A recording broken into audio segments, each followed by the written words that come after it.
If professional fund managers who have all the people, all the teams, so much money, so many resources, they do this day in, day out, they're spending their whole lives trying to pick stocks that will win. If they can't even beat the index fund over the long term, like why do I think I can do that over the long term when I'm an average person at home who doesn't really want to, I don't have the team, I don't have the resource, and I just don't care. And the big thing that I think people forget is that risk does not mean that you're going to make more money, right? Like taking on more risk. In fact, that actually just means volatility. In many cases, risk is volatility. It's seeing the share market go up and down, up and down, up and down, and whether you're willing to stomach that. It's not about anything else.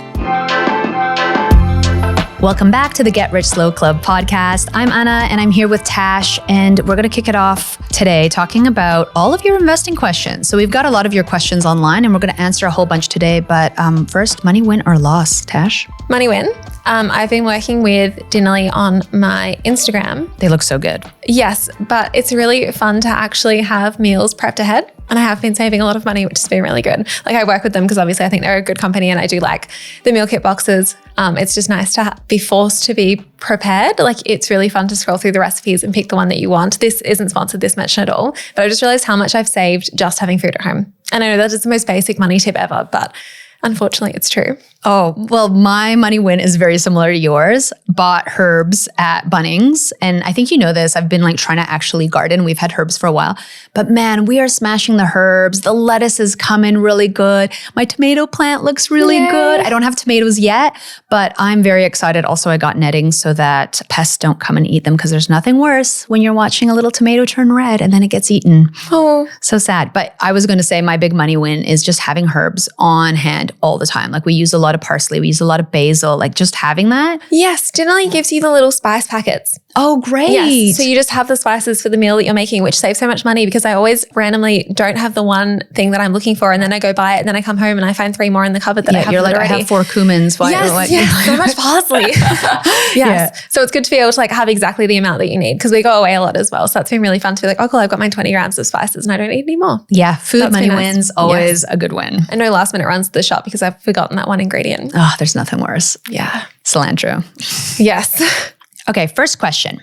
Could you please show insights on saving $100K in a savings account or invest in stocks? This is one of the most frequently asked questions ever. Should you invest $100K or save $100K? Yeah.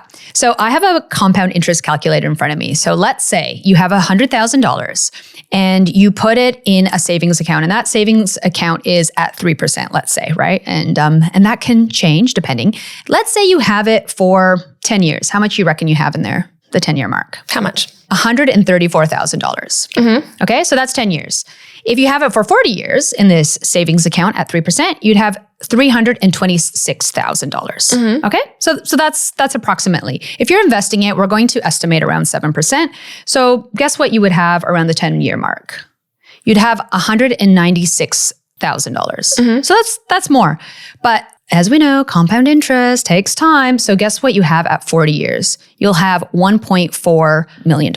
Yeah, crazy. So like $60,000 more after 10 years, but like 4 times the amount in 40 years. Yeah, because we have to remember compounding does its thing. And we're just kind of using a projected kind of suggested rate, like around 7%. That's usually what we do. But the problem with this though is like when we say you get on average like maybe a 7% return over the long term, we're talking like really long term, like 40 years with savings accounts. Like they seem a bit higher at the moment. You can get a 5% interest rate at the moment, which seems really cool, but it's not going to go on forever. And inflation is quite high as well in comparison. So you want to make sure you're at least beating inflation. Although the savings accounts don't really do that, unfortunately. So you have to think a little bit longer term too. Like, do you want your money to actually grow past inflation? Do you want to grow yourself an income? Do you want to have like this passive income that pays you dividends? Or do you just want to have money in a savings account? Well, yes, you'll earn interest, but you're at the mercy of the banks, just dropping the interest rates whenever they feel like it. Or if something happens, it's tricky. And what is the goal? What is the goal with that 100K? You're just going to plunk it into a savings account and wish for the best. Like you said, inflation is somewhere around 2 to 3%. So if you're getting 2% in a bank account, that means that your money is going backwards, potentially.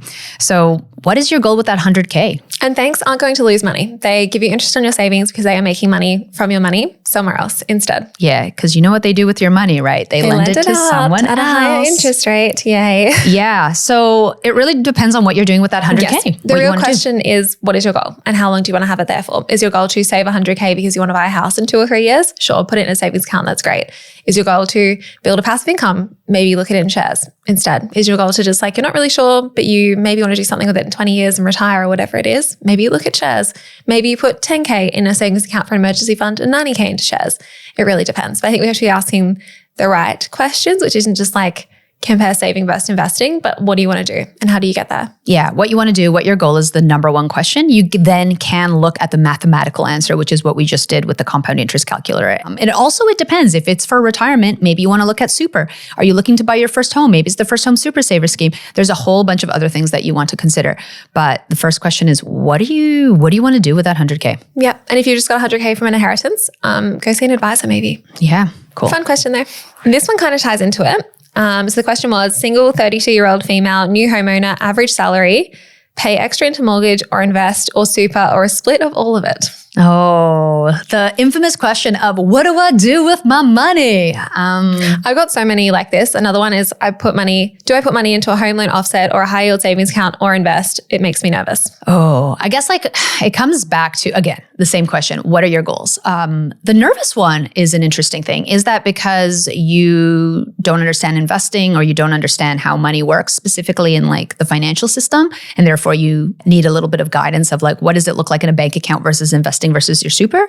And if that's the case, you can listen to our first 10 episodes. That's a really great place to start, or a book, just so that you can build confidence on that so you feel less anxious. But if it's just a question of like, I'm not sure what my goal is, then we need to take it a step back. And you don't need to know exactly what your goal is either. Like I don't have these really specific goals. I just have like general things and a general direction I want to go in, and I change my goals all the time. But I feel like if you pick something that you want to do, and it doesn't have to be forever, and it doesn't have to be like this is the be all and end all, and if you change your mind, it's the end of the world. Just find something to work towards and you can change your mind from there. So for mine, for example, it's like I really like the idea of building up my share portfolio because I love the idea of having $1 million invested in shares. But then I pivoted and I bought a second property instead. And I'm still not paying off my mortgage early, but maybe I'll change my mind and do that in a few years. I don't know, but I'm kind of moving in the right direction no matter what. Okay, so for that first question, whether you should pay off your mortgage, invest, put it in your super, or do all of the above, let's kind of just break it down a bit. I'm assuming their mortgage is their home, not like an investment property, right? I think so, yeah. Yeah. So I guess it comes down to like, how secure do you feel? And do you feel stressed about debt? So if you feel stressed about debt and you don't want to have debt and you want to pay it down as quickly as possible, that might be an option for you, because then you'll feel good. You're like, okay, I paid down my home loan. I don't have to stress about that. That's just a cost I don't have to worry about. And if you're paying down your home loan faster, you're also paying down some of that interest. It's not going to cost you as much holding it for like 30 years as opposed to if you're paying it down faster. So that is an option. You could also do it to a certain point. Like I have 50 grand in my offset, and that's a really like cushy buffer, but I don't think I need any more than that. Yeah. So I think that's like, you could set like a goal of like, in my mind, what's going to make me feel really comfortable? Is it 10, 20, 30, 40, 50, 100 grand? And then you start investing. Do you do maybe like equally split across everything where you do $100 a week into all three things? So many options. Yeah. Then the other, like that's exactly that. You can do a percentage thing and be like, oh, I want to invest. So I'm going to invest as well on the side. The other thing is you can do potentially debt recycling as well. We have a whole episode on that if you don't know what that is, but that's essentially using your home loan to pull out an investment loan and then invest. So if you're thinking of investing anyways, that might be an option for you if you're a homeowner. And then if you're thinking about super, that's a whole other thing. It depends on what your time horizon is, how much money you want to have outside of your super versus in your super, what tax bracket you're in, how much money you want to get back. In this case, this person looks like they own their first home. So the first home super saver would not be applicable, but those are all the things that you can think about. And if you're 32 and you want to retire maybe when you're 65, your home is going to be paid off by that time anyway with the minimum repayments. So if you're 32 and your home loan is 30 years, you're going to be 62, and it'll be paid off anyway with the minimum repayments. So you could also look at it that way too and be like, okay, if I keep paying the minimum, my home should be paid off before I retire. So maybe with the extra money, you do want to invest. What would you do in this situation? I always love to hear like, what would you do? Which is very different than this person. So this is not advice, but just curious. I've been doing this like almost 10 years now. So I'm very comfortable with the stock market, and I am comfortable with taking on a little bit more risk, and I don't want to pay off any of my home loans. I've got 2 home loans, but they're both investments and I don't live in them. I rent still. So I have my 50 grand in my offset account at the moment, and I don't put any more into there. I invest all my surplus income instead. So I wouldn't personally pay off my home loans, but that's because I'm comfortable with the level of debt that I have. I also I'm not financially stressed, I guess. Like I can move somewhere else and rent somewhere cheaper if I want to. I can move back home if I want to. I'm not actually living in these properties. I know it's different if you are actually living there and you are like really financially stressed by any possible future interest rate rises, unlikely to happen, they're more likely to drop in the near future, or council rates going up. I know that's a big thing for a lot of people at the moment as well. So it really depends for you, but I wouldn't personally at this stage in my life, but who knows? Like I say things all the time and then I change my mind a year later. So we'll see. Yeah. What do you do? I think I'm going to go back in time and like think about when I bought my first apartment. At that time, I really wanted to pay it down as much as possible because I just wanted to reduce that cost. Like that was just something that I wanted to do. And then eventually I ended up having equity in my house and like pulling it out to buy my second house or like to buy the house I'm in. So I think— Because you and your partner currently now, I know it's a different life stage, but you were focusing on paying down your mortgage until recently. Well, we were focusing on putting money in the offset as much as possible. So slightly different. Yeah. And I that's not like a question that this person asked. They didn't ask about their offset, right? They said about paying down their mortgage. And that could be an option too, just putting in your offset. You don't actually have to pay that home loan down. And that's a strategy that we did. We pulled out like some kind of budgeting spreadsheet off of Reddit and like made it our own. But essentially it was like, when's the optimal time to put money into our offset account? And then when would it be optimal for us to invest that? And we were kind of running the numbers, but we also have a different situation where I'm working part-time. So we don't have like a full massive income coming in the way that we want. We have two dependents. So our situation is different because we have to consider the risk. We have a higher risk, I guess, or like it could be more risky for us, I guess, in that way. But I mean, the opposite is true here, right? You have one person who has a mortgage who's looking after themselves. So it kind of depends on how much do you have, I guess, in your offset or an emergency fund in case something were to happen. What is that percentage? Do you feel comfortable with it? Because that was something that was scary for me. I was in a car accident and I was like, oh my God, I always want to make sure that I have money aside in case that I am not able to work. So that might be something that you're thinking about where you're like, hey, I do want to have money paid off in my house and I can maybe pull it out as a redraw, or I want to leave it in the offset and that way I can touch it at any time and it reduces my interest payment. So win-win there. And then I would think about like, what is that number that I feel comfortable with? And the rest is like play money. Sorry, like not play money, but money that I can think about long-term or goals or other opportunities, right? All of these are good options as well. I think sometimes we get so bogged down by how do I optimize this the best that I can? But like being able to pay off extra in your mortgage is great, or putting extra in your offset is great. Being able to invest is great. Being able to put money into your super is great. Being able to save money separately, they're all great options. Like none of them are bad options. If you make any of these decisions, you're not making a bad decision. And I think it's so easy to sit there and be like, oh, I don't want to ruin it or make the wrong choice. But like everything you're doing in this situation is moving you forward. Whether you're paying off debt or you're investing or you're putting your money in your super, all of them are good options. Because if you're paying off your mortgage, you are then reducing your interest. You're reducing that amount that's there. And you can change your mind and invest that money later. Yeah. Like you've got money to invest later. Yeah. You're saving yourself money, in fact, right? Like if you're investing in something, you might get dividends and income coming in, and then you're going to have to pay tax on that. Whereas this is a guaranteed savings if you're paying down your mortgage. So there's the we talk about this all the time. There's the mathematical answer. Like there might be a mathematical answer that makes more sense for you, but like money is emotional. So what's going to make you sleep better at night? Yeah. I think you should do what excites you the most. Oh yeah. Yeah. Because I wanted to invest a lot more than anything else. And I really enjoy putting money into ETFs. And forever I was like, oh, should I put money into my super? But that's really boring and it's forever when I don't really care. But the mathematical answer is probably it's better to put it in my super and save money on tax. But I just wasn't excited by it. So I invested a lot of money into shares outside of super. Was it the best mathematical answer? Possibly not. But it was the thing that motivated me to actually put money in. So if you're really excited about paying down your home loan and you want to be debt free, do that. If you're really excited about investing, do that. If you really care about your super and saving on tax, do that maybe as well. Like find the thing that you're going to actually be really motivated to do. I think that might make a huge difference. Advice. Yeah. Because if you're motivated and you're excited, like some people love seeing that debt number tick down. You know, you're like, oh, my mortgage is $600,000 and now it's finally hit $500,000. Like that might be super motivating. And it depends on what your background is, what your money mindset is. Some people have like a total aversion to debt, whereas other people are more like, oh, it's fine if I have debt. Like it's okay. I'll eventually pay it off. So it depends on, like what excites you, because that's going to keep you motivated. Do you have an exit strategy for your investments? Oh, do you?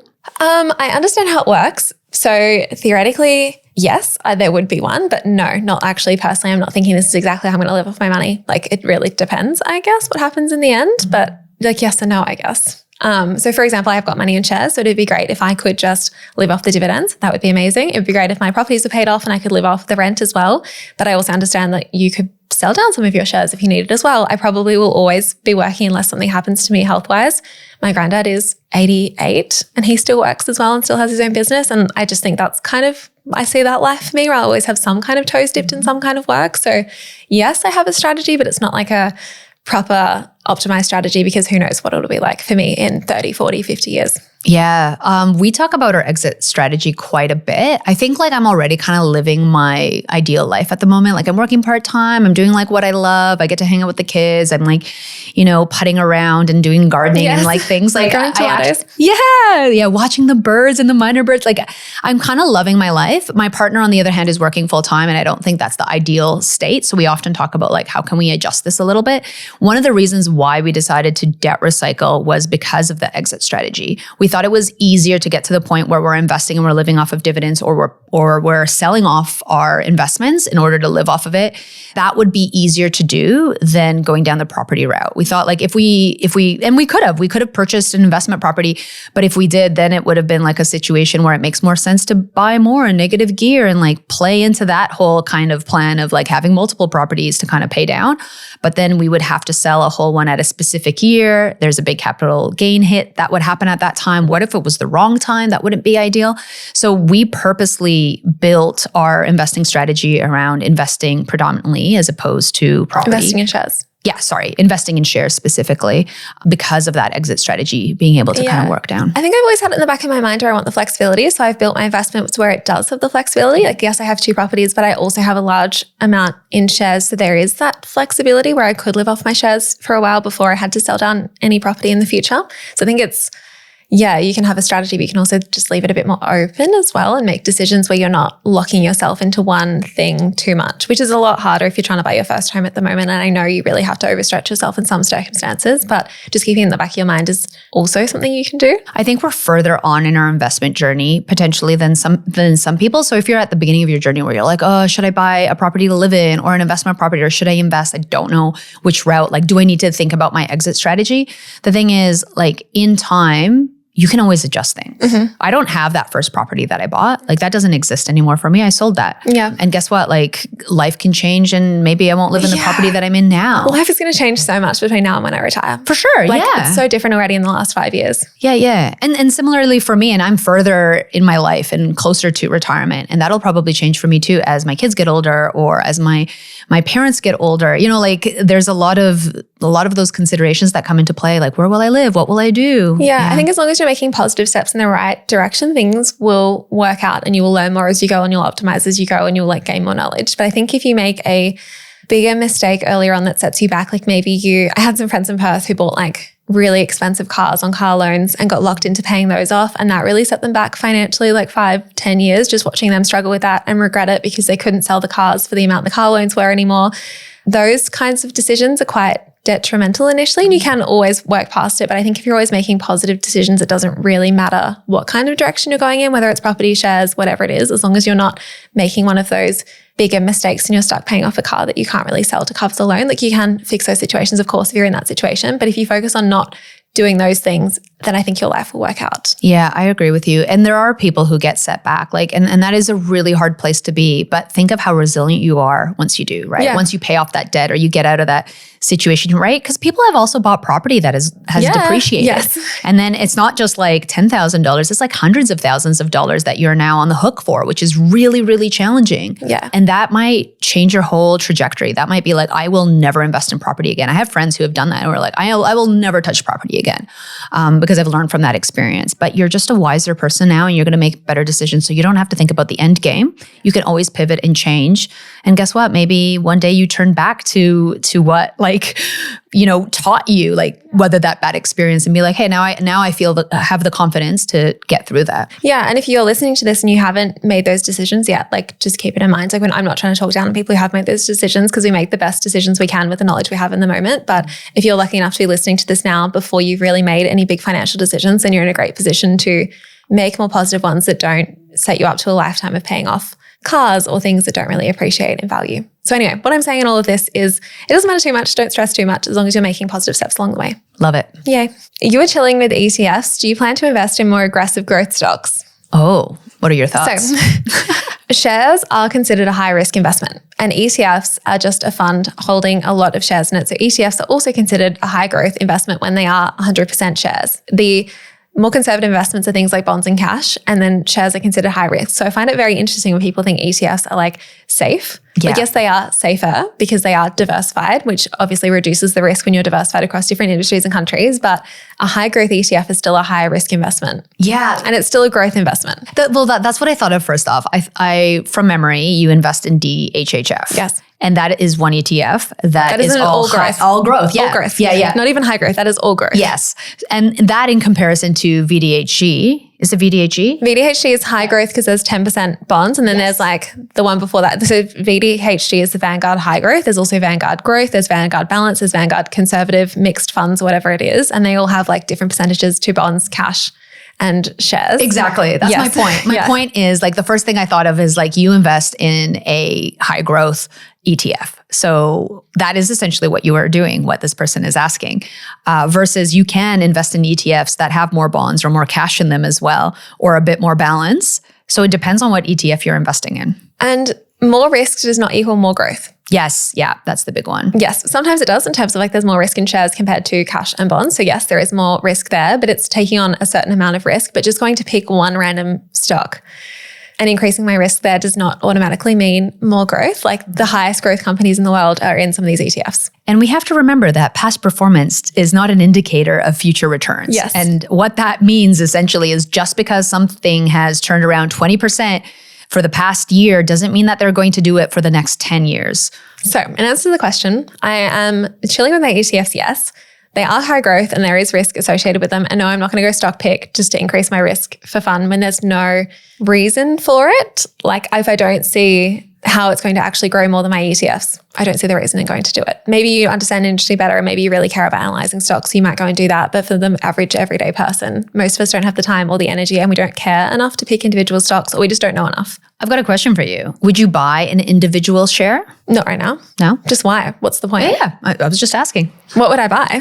I know. No, I don't see the point. Like if professional fund managers who have all the people, all the teams, so much money, so many resources, they do this day in, day out, they're spending their whole lives trying to pick stocks that will win. If they can't even beat the index fund over the long term, like why do I think I can do that over the long term when I'm an average person at home who doesn't really want to, I don't have the team, I don't have the resource, and I just don't care. And the big thing that I think people forget is that risk does not mean that you're going to make more money, right? Like taking on more risk. In fact, that actually just means volatility. In many cases, risk is volatility. It's seeing the share market go up and down, up and down, up and down, and whether you're willing to stomach that. It's not about anything else. No, and it's often like guessing a lot more today than it used to be. I feel like hot take, but I feel like shares are moving way more away from the fundamentals a lot of the time. Like there are things like super funds and sovereign wealth funds that are propping up the ETF market. Everyone keeps saying the stock market is overvalued. And if you look at like the intrinsic value, yes, it is. But I just think the world is changing with like access to information where now we are making decisions quicker than ever based on what's said in the news, what Donald Trump has said in terms of what's going to happen with the stock. Like the news of wars and other tragedies spreads so fast, which affects the stock market as well. There is lots of big things going on in corporate finance. If you look into like the Big Short and everything, that also manipulates things and makes it more tricky as well to understand the true value of something and what's going on and if it will act in that way. So I just think it's really hard to like guess what's going to happen. So you can either like spend your time trying to guess what's going to happen, or you can buy everying and move on with your day and do more with your life. Or you can follow Pelosi's investments. Have you heard about this? Yes. Not a recommendation. This is just a joke. I also have like $900,000 of debt. Yeah. Like what I do is already risky. Yes. And I'm self-employed. Yeah. People forget that. I think it's like easy to look at someone and just be like, okay, they have a house or they have multiple houses. They have like a really large investment. They've got it made, but then they don't look at the debt, like the risk that you're already taking. If something were to happen to you, you have your own business. Who's going to make money for you? Like, you know what I mean? I don't have sick leave. Yeah. I give myself like leave, I guess, but like who's paying? It's not like a big corporation is paying my sick leave. Mm-hmm. Yeah. Like there's a big risk in that as well. Right. So I think people just see kind of the shiny side, but they don't see the risk that's attached to that as well. Right. Yeah. And I do it in a very comfortable way. Like I have buffers and everything else, and I've like taken my time to build up to this point now, and I've not gone and gotten massive debt initially. It's kind of built up to where I am now, but Like it is. If you step back, I have already taken on a decent amount of risk for where I am. Yeah. So no, I will not be buying single stocks. And it's okay to like invest the boring way because you are still taking on risk. You don't need to keep looking for more if you don't want to. It's okay to do the boring thing because it works. But why aren't you investing in more crypto? I do have a bit of crypto. I know, but like, you know what I mean? Like what's the risk? Like to what point are we going to have risk? Are you going to now be buying like a bunch of gold as well? No, You know? I don't want to rock.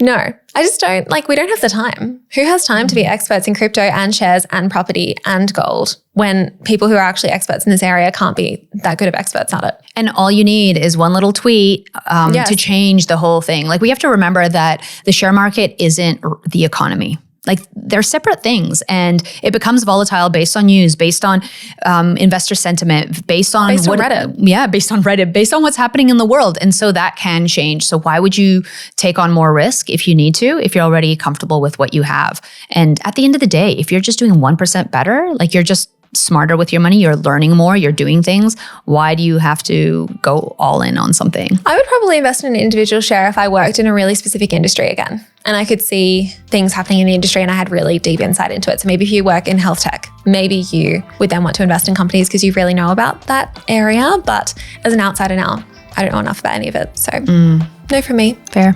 Thanks for joining us. If you have any questions, please message them. We would love voice notes. I know we keep asking for them, but send us a voice note and we'll answer your question. Yay. Thanks. Bye. Bye.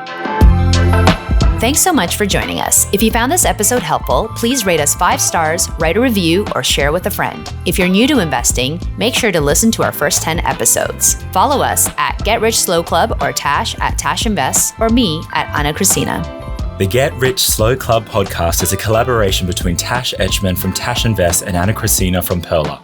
Knowledge is power, especially when it comes to investing. So make sure you check out our financial services guides and read the product disclosure statement and target market determination for any investments you're considering. See our show notes for more info.